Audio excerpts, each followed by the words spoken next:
Today, I want you to picture yourself studying all night for a test and then showing up to class with a blank slate on the first question. You only slept for 3 hours, therefore your brain isn't able to concentrate on the material that you studied. One of the most prevalent issues among college students is sleep deprivation. For example, a large majority of college students, over 75%, report getting less than the recommended 7 to 8 hours of sleep on weeknights, according to the American College Health Association. So almost every single student in this room is impacted by that issue, either now or in the future. For me, it's impacted me a lot. For me, I stay up and I wear these to help my eyes not get strained. They're called blue light glasses. This is my object, and I know a lot of teenagers have this to help them stay up late and just scroll on social media or do homework late. This helps me get sleep deprived, and I know a lot of other teenagers and adults have to experience this as well.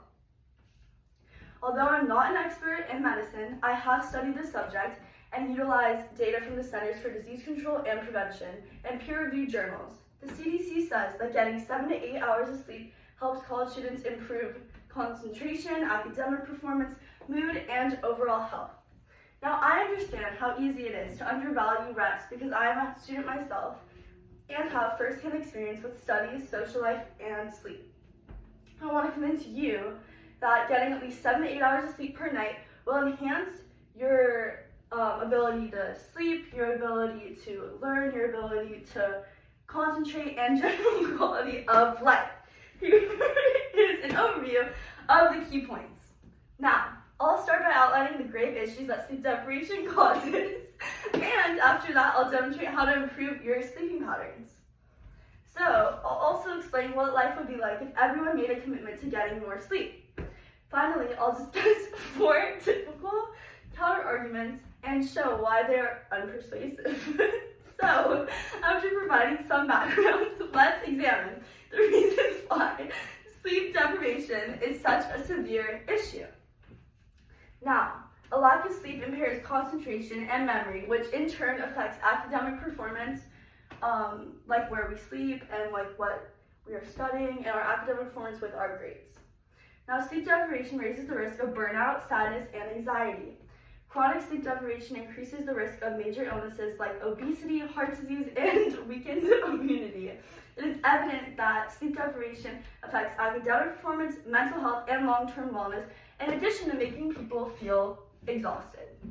So, the good news is that there are doable solutions for this. Establish a regular sleep routine by going to bed and waking up at the same time each day. Avoid using screens, coffee right before bed. Research indicates that the blue light, like my glasses, inhibits the release of melatonin.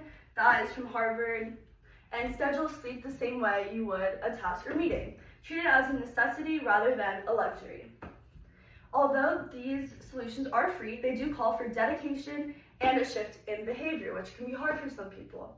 What would life be like if everyone made a real commitment to getting better sleep? That is a question, and you'll perform better academically and have a sharper memory if you get 7 to 8 hours of sleep, which I could use. News and Health shares that to get enough sleep each night, 7 to 8 hours for most adults, memories won't be strengthened with 4 hours or less nighttime sleep. Getting enough sleep has a major positive impact on mental health as well, including lower stress, more energy, and improved mood. Over time, you'll develop lifelong healthier behaviors and shield your body from chronic illness. To put it briefly, getting more sleep improves health. I can get by on 4 to 5 hours of sleep. That is one of the naturally some people say, and they can claim that they do not require a lot of sleep.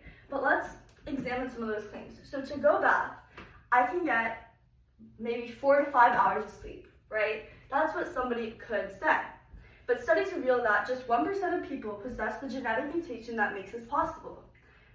Now, caffeine compensates for sleep deprivation. That's what somebody could say when they drink a lot of coffee and don't really sleep a lot.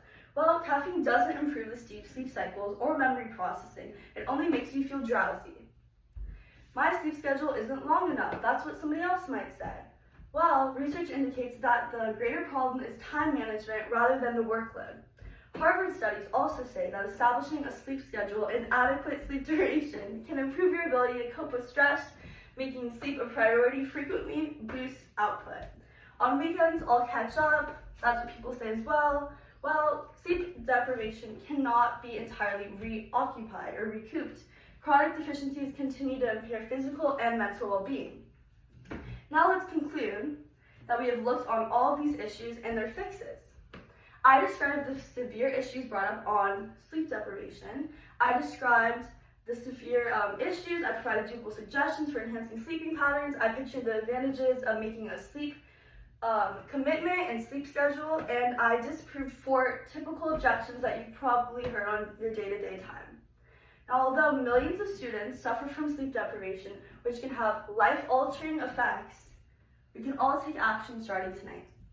This week, I challenge you guys to get at least 7 to 8 hours of sleep every night. Keep a record of your emotions and see how your mood and energy and focus change. It's worth it for your future in health and grades, and you will see a change. Thank you.